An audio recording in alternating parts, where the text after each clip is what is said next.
In the News 8 studio, good morning. As you are well aware by now, Governor Cuomo giving his update on COVID-19.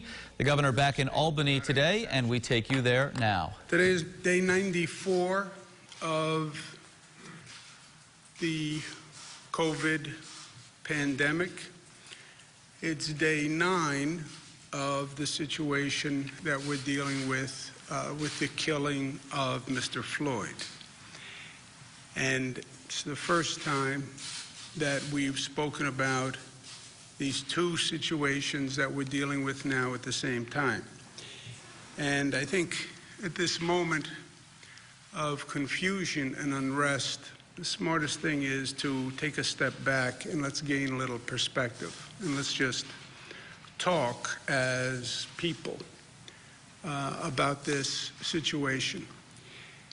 I do a lot of reading, always have, about leadership in a crisis, especially government leadership in a crisis. When is government most important?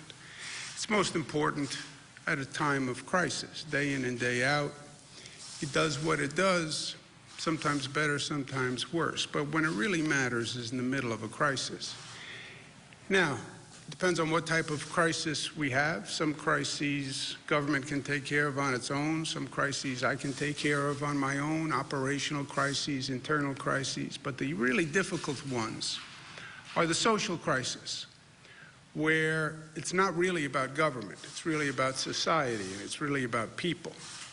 And people have to handle the crisis. Those are the ones that really test not just the capacity of government, the ability of government, the leadership of government, but they also test who we are as a people and how we respond as a people. My strategy has been in this COVID crisis always, you go to the people, you use the people. It's about them. They are the solution. So you inform the people, you give them the facts, you give it to them clearly, you give it to them without opinion, you give them the facts completely so people know you're being 100% open and honest. You then offer a plan after you give the facts, right? During this COVID crisis, I say, here are the facts, and then I say, here's my opinion. I like to think the opinion is based on the facts, but people can agree or disagree. But offer a plan based on those facts and then ask for support of the plan. That's what I've always done. That's what we've done during this COVID crisis, which frankly has worked very well for this state. You look at the progress we have made, it's breathtaking how far we've come and how fast we've come. This situation, we have multiple crises that are colliding, and that creates confusion and disorientation, and that's where we are now. We have the COVID crisis that is still going on. At the same time, we have a new crisis, which is the civil unrest from the murder of Mr. Floyd. I believe that's what it was. I believe it was a murder. And then to further compound the situation, you have an environment that is racially charged and politically charged. So you're trying to deal with these two situations, which are very different, in the middle of a dynamic in this country of racial division and a hyper-political environment, and a nation that is more divided than it has been at any time in my lifetime. Just a basic division in this country. So what do? We first take a step back, gain some perspective, and separate the issues. Separate the issues. You want to solve a problem? Let's understand what we're trying to solve for first. COVID-19, let's take that issue and pull it out. On the COVID-19 issue, day 94, we have more good news today. Number of hospitalizations are down. Number of new COVID cases walking in the door is at an all-time low, 154. 154. Congratulations to the people of the state of New York. Look at what you did. Look at the progress you made. God bless you. Number of deaths, just about as low as we have seen it. The numbers, again, are not 100% accurate given the system, but you see the overall direction. So we're doing very, very well when it comes to dealing with the COVID-19 crisis. Buffalo enters phase 2 today. Western New York, Capital District should enter phase 2 tomorrow. All the numbers indicate that. Our experts are going over the numbers, but there's no reason to believe that the Capital District doesn't go into phase 2 tomorrow, and I fully plan to affirm that later this afternoon. But Capital Region will go into phase 2. New York City is on track in the midst of all of this to open phase 1 next Monday. Summer day camps are going to open on June 29th. We're still reviewing the situation with sleepaway camps. So that's the COVID situation. That's going very well. Civil unrest post Mr. Floyd's killing. That's also a complex situation with a number of levels. You have protesters who are outraged at what has happened, and you have criminal activity, looting, extremist groups who are using this moment for their own purposes and exploiting this movement and moment. Two very different things. On the protesters, they're outraged. And by the way, I agree with them. What happened to Mr. Floyd was a disgrace. It was repugnant to America. It was repugnant to any good policing perspective or strategy or approach. And it's not just Mr. Floyd. This was not an isolated instance. It goes back to Rodney King and Amadou Diallo and Abner Louima and Eric Garner and cases just like it all across this country. And at one point, enough is enough, and people say, I can't believe this is still going on after all of this time. Rightful outrage. And by and large, the protesters have been peaceful. They're upset, they're angry, yes, but they have not been violent. They have been peaceful protests. And what do they want? They want overdue reforms. They want reforms that should have been done 30, 40, 50 years ago. They want America to be better. I don't believe we've yet specified an agenda, but you know the agenda forward.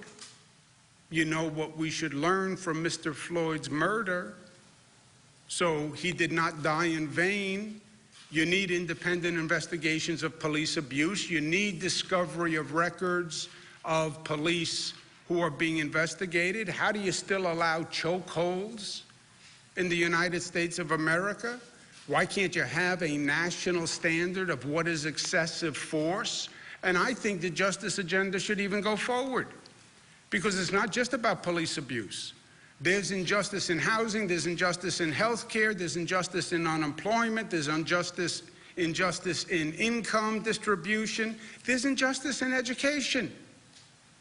I would make education equity part of that agenda. I would make child poverty part of that agenda.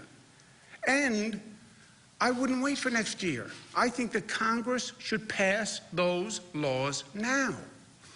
That's all outrage at what happened at Mr. Floyd's killing, and how do we learn and move forward and reform, and that's what the protesters are talking about. And that is what this nation is all about. The right to protest, the right to air grievances, and the right to raise issues so government responds. That's one situation. There's a totally different situation that has nothing to do with the protesters. People see this moment and they exploit it. And that is criminal activity, and that is looting. That is people breaking store windows, going in and stealing. That's called criminal activity. They have no right to wrap themselves in the flag of righteous indignation of Mr. Floyd's murder. They demean Mr. Floyd's murder by using this as an opportunity for criminal activity. And that's what they're doing. They're opportunists who are seizing and exploiting the moment. New York City was looted. It was looted yesterday. In Manhattan, middle of Manhattan, also in communities of color, in the Bronx and in Brooklyn, where we've spent years doing economic development in distressed communities. And these looters destroyed businesses that were essential to the community and the very people we're trying to help. That is a very different situation. The police must stop the looting and the criminal activity. That is the essence of the police force. They are supposed to protect the community, protect the property. They did not do that in New York City last night. They did not do that in New York City last night. And I am disappointed and outraged at what happened in New York City last night.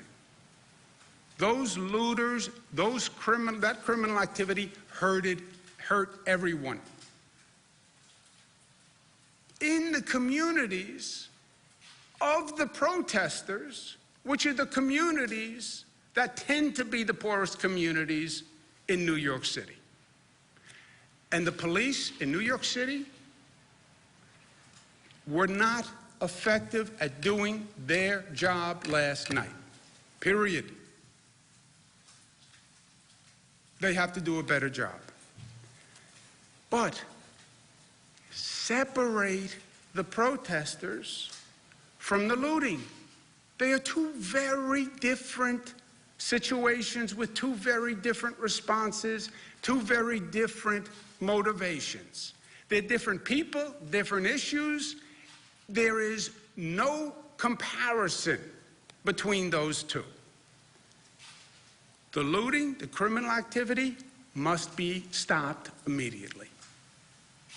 Period. Especially in New York City. We've had activity all across the state, all manageable, except in New York City.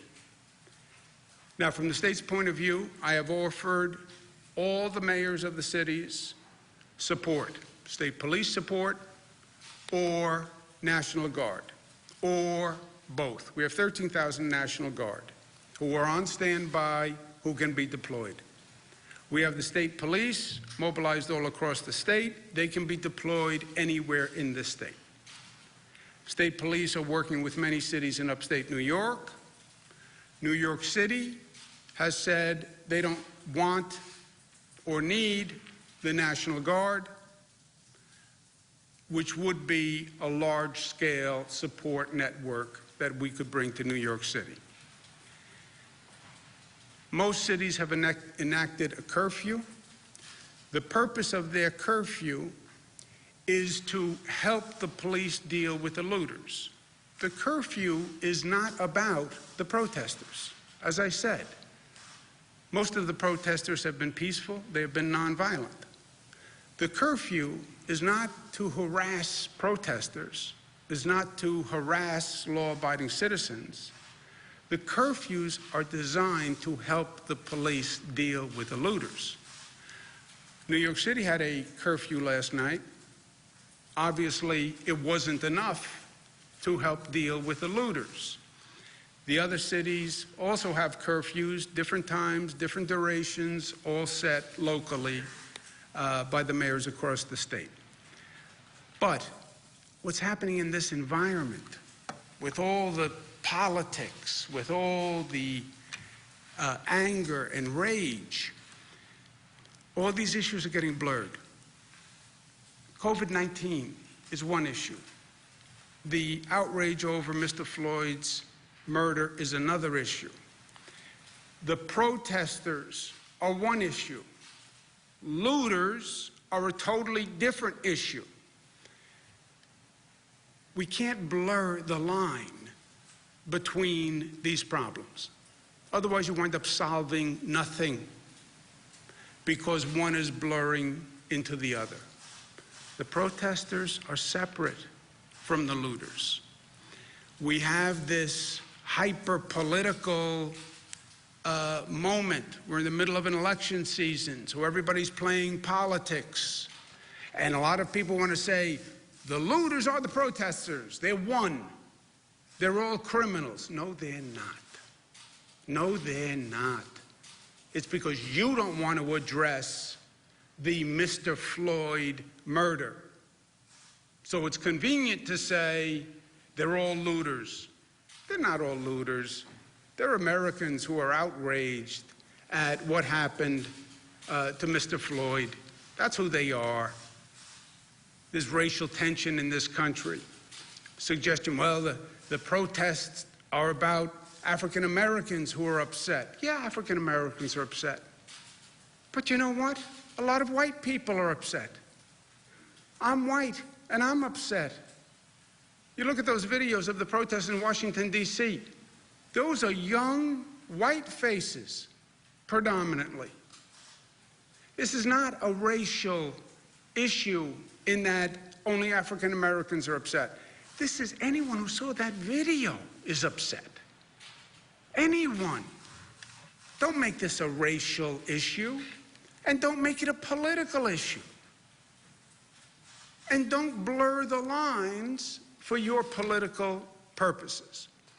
To the protesters, for tonight, I ask them to be calm, be peaceful, so the police don't have to spend a lot of time with the protesters, and the police can do their job with the looting and the criminal activity.